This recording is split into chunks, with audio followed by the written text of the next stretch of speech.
Matt Schaff of DraftSharks.com here to talk some IDP Dynasty rankings, which just recently got a big update on our site.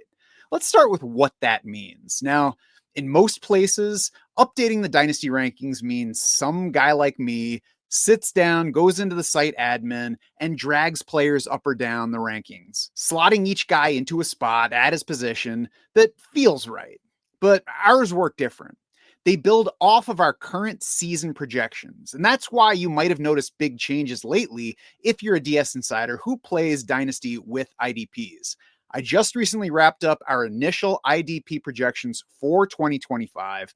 That lays the base for the Dynasty projections. And that's right, projections, not rankings. We use projections because one set of rankings doesn't serve very many leagues. There are lots of scoring variations out there. We want to make sure that we can serve whatever you've got in your scoring setup in your league. So we've got projections in there. As I said, the Dynasty projections start with that current year projection, 2025, as we speak. Our Dynasty projections combine that number with a player's actual fantasy points from the past 2 seasons, gets a weighted average of those numbers, and then turns all of that into 3-year, 5-year, and even 10-year projections for each player. How?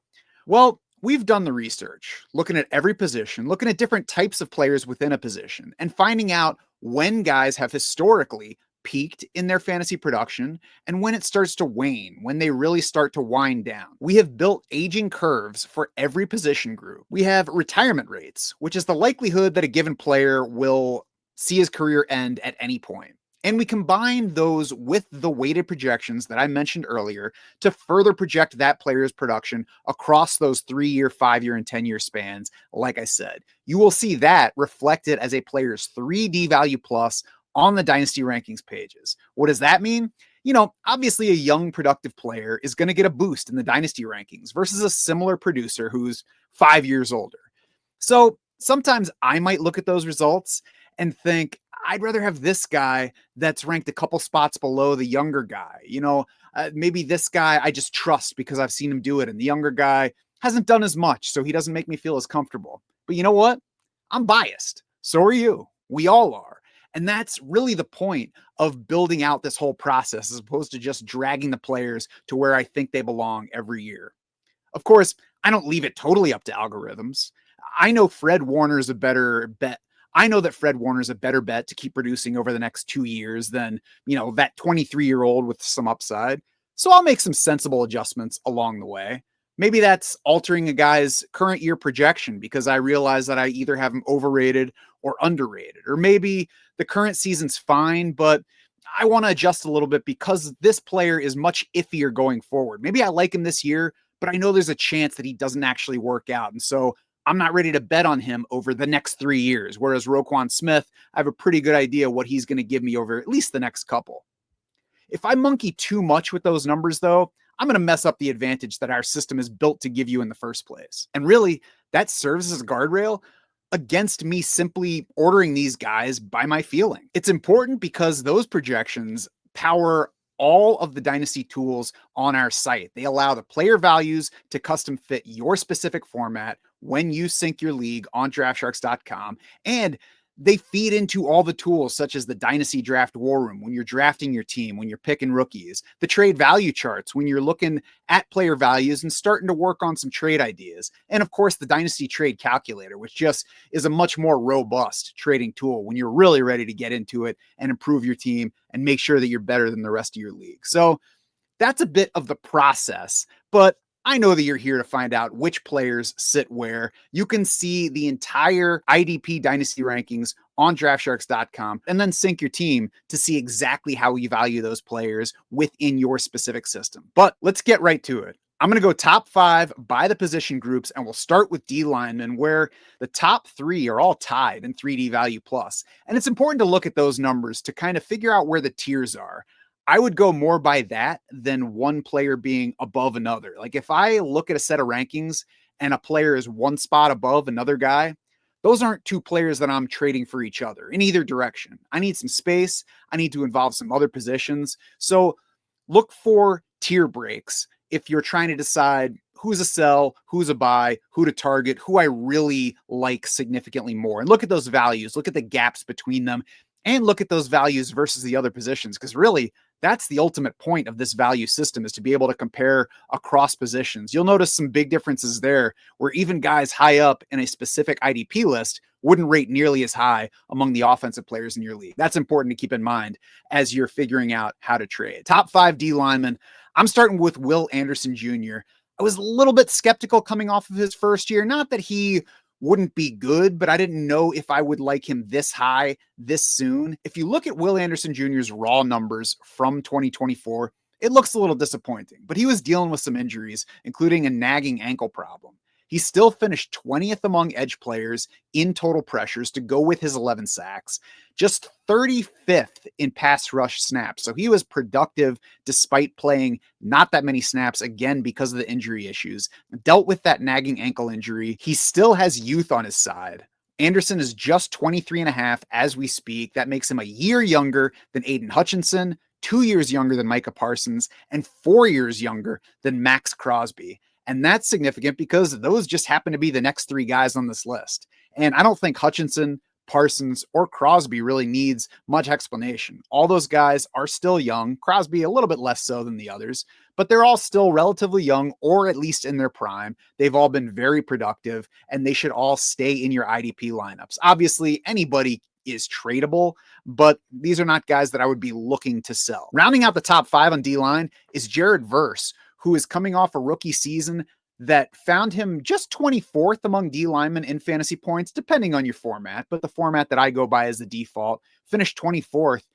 That's because he only had 4.5 sacks. Now, that might seem like a worrisome number for a defensive lineman, but look beyond that, and you find a guy that led all defensive players in total pressures, according to Pro Football Focus. He also played a ton of snaps right away as an early draft pick for the Rams. Combine that playing time, the promise of being a first-round pick, and the hidden pressures, and I think we've got a lot more sacks on the way, probably very soon. It's also worth noting, by the way, that Jared Verse is tied with the next 2 guys in the D-line rankings in 3D Value Plus. So make sure you check out the full rankings to see who he's tied with. Linebacker underwent some change over the past year, and probably no change bigger than Zach Bond, going from nobody in New Orleans to stud in Philadelphia, and then getting paid like it by the Eagles, who typically don't pay linebackers. So Zach Bond, a very interesting guy over the next few years. He doesn't currently sit in our top 5, but I don't know that I would trade Zach Bond straight up to get any of these guys. That said, let's go through this top 5 backwards, because I think the more surprising names are right at the top. We'll start with Fred Warner and Roquan Smith. Pretty sensible, probably sit in or near most top 5s in Dynasty linebacker rankings around the industry. Next is Jack Campbell, who finally, I say finally because he was a first-round pick, so we wanted him to produce right away, but he finally became a full-time player in his second season, boosted his scoring as the year went on. Jack Campbell still just 2 years into his rookie deal. That's probably going to last 5 years, because as a first-round pick, he has that team option on the end of the typical 4-year rookie contract. So should have 3 more years as a full-timer in Detroit. We'll see beyond that, but I love Jack Campbell as a prospect. So I'm happy to bet that he builds off of that second season rather than worry about anything from his rookie year. Ernest Jones up next. The potential worry with him, the concern, he was traded twice last year, and that's not often a good sign, but all 3 teams that have had Ernest Jones over the past 2 years have made him a full-time starter. He went to Tennessee, and after 1 week to get acclimated, was a full-time starter there. Then they fell out of contention, traded him to Seattle. He immediately became a full-timer there. We'll see whether the Seahawks re-sign Ernest Jones as he hits the open market, but he expects to return to Seattle. If he doesn't, he's probably going to be a full-timer wherever he is. And he's been a big numbers producer across all 3 teams through his young career. So I feel pretty good about betting on Ernest Jones going forward. Maybe the biggest surprise in this group is Edgerrin Cooper. And I'm going to be honest, I'm not sure that I'm comfy with him being atop these rankings right now. I might have to adjust things to move him down a little bit, just because I don't know what he's got. But I do know that Edgerrin Cooper had a very impressive finish to his first season, flashing cross-category ability, and that matched what he flashed for us in college. His final season at Texas A&M included 8 sacks and an SEC leading 17 tackles for loss. He won't turn 24 until mid-November, so he's getting that age boost against a lot of these other guys. I mentioned Fred Warner and Roquan Smith. They've got several years behind these guys now. That's one factor that I want you to watch out for is there will be plenty of players on defense that do get that boost because of age. And sometimes I'll make adjustments to balance that out a little bit. Other times I'm just going to let the young guy be up there because it can depend on what you're looking for. If you're really just trying to lock in a long-term stud at linebacker, maybe taking a shot on the 24-year-old is a good way to go because if he doesn't work out, you'll probably be able to find a replacement. On the other hand, we don't want to overtrust younger players who haven't shown it yet when we still can get 2 to 3 more years out of somebody like Roquan Smith. So, use your judgment in those cases. I will certainly use my judgment as I set these rankings, but don't be surprised if you see promising young players high up in these rankings as you go. I'm going to throw in one bonus player at linebacker because I really like Jeremiah Owusu-Koramoah. And if he was fully healthy right now, he would probably be number 1 in my linebacker dynasty rankings. But I don't know what the status is with his neck injury. That, of course, ended his 2024 prematurely.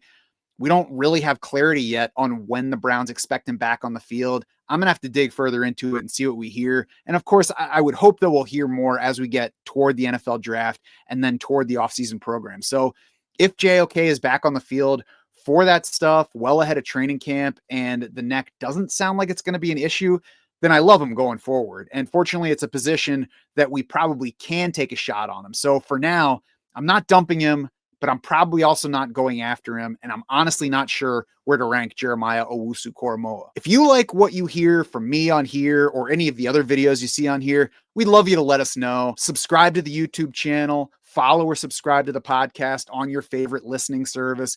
Give me a review that says the content's fine, but my ears look funny, or comment below about how I missed your favorite player in these rankings. I'll take all your feedback. I appreciate all of it. I appreciate you watching this right now. Let's close this out with defensive back, where we're going to add a couple of young safeties at the bottom and then a quick caveat before we finish. So Brian Branch is up first, took over a full-time role in year 2 for the Lions after playing part-time as a rookie. So Brian Branch kind of propped up his rookie year production a bit with some big plays, including an early touchdown return of an interception, but he played limited snaps. I was glad to see that change in year 2. He is a full-time player for the Lions now, and he has delivered both tackle production and big plays for us. So there's a lot to like with Brian Branch going forward. Kyle Hamilton, Antoine Winfield Jr., they're the next 2 on the list. Similar to the guys like Fred Warner, Roquan Smith, and the edge players that we talked about, I don't think I really need to defend those 2 much. Kyle Hamilton, Antoine Winfield Jr. have spent a few years now proving that they're among the best in the league at their position and among the best fantasy options at their position, giving us numbers, giving us tackles, giving us big plays. So Hamilton, Winfield look like good options. The final 2 on this list were rookies in 2024. Tyler Nubin first for the Giants, and then Malik Mustafa for the 49ers. He's another one that I'm still playing with to figure out exactly where I like the projection, but sits way up here now because of both the numbers and the age. Nubin first was a full-time player right away after being a second-round pick of the Giants last season. Finished the year with 98 total tackles despite missing the final 4 games with an injury. He's heading into just his age 24 season, and although Nubin didn't make plays in coverage so much last year,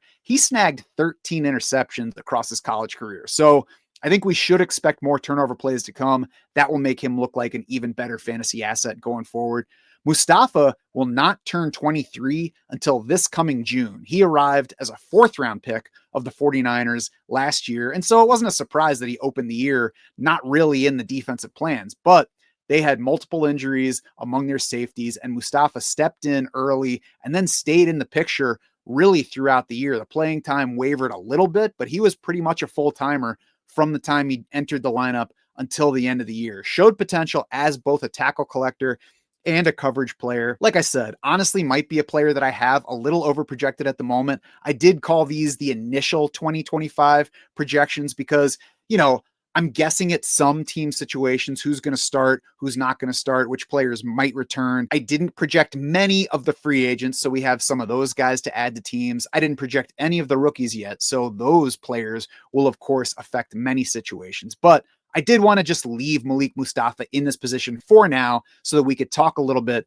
about the upside that he possesses. He's in a good position. I would not bet that the 49ers are going to re-sign Talanoa Hufanga unless they do so on a small prove-it type of contract. But, we'll adjust for that when it happens, if it happens. Now, I mentioned the rookies aren't in there yet. Don't be surprised if incoming rookie Nick Emanwori from South Carolina displaces one of these top 5 guys. I'm excited about this player. I was excited about the profile before the combine. And then this guy who's about as big as a linebacker, as fast as a cornerback, blew up the combine. I mean, tested high in everything. He was a cornerback in high school, so we know he can run with receivers. We know he can hit. He spends time in the box. He moves all around. Nick Emanwori is going to be a player to be excited about among fantasy defensive backs, but we'll get more into him as we get those rookies homes in the NFL, as we get them projections on DraftSharks.com. You can check my IDP rookie rankings on DraftSharks.com to learn more about Emanwori and the rest of the top rookies in this incoming class. And while you're there, check out the full IDP Dynasty rankings that we've been referring to here. If you're a DS insider, then you can put all of that to use with our industry-leading suite of Dynasty tools. We deliver it all, of course, because we want Draft Sharks to be your unfair advantage.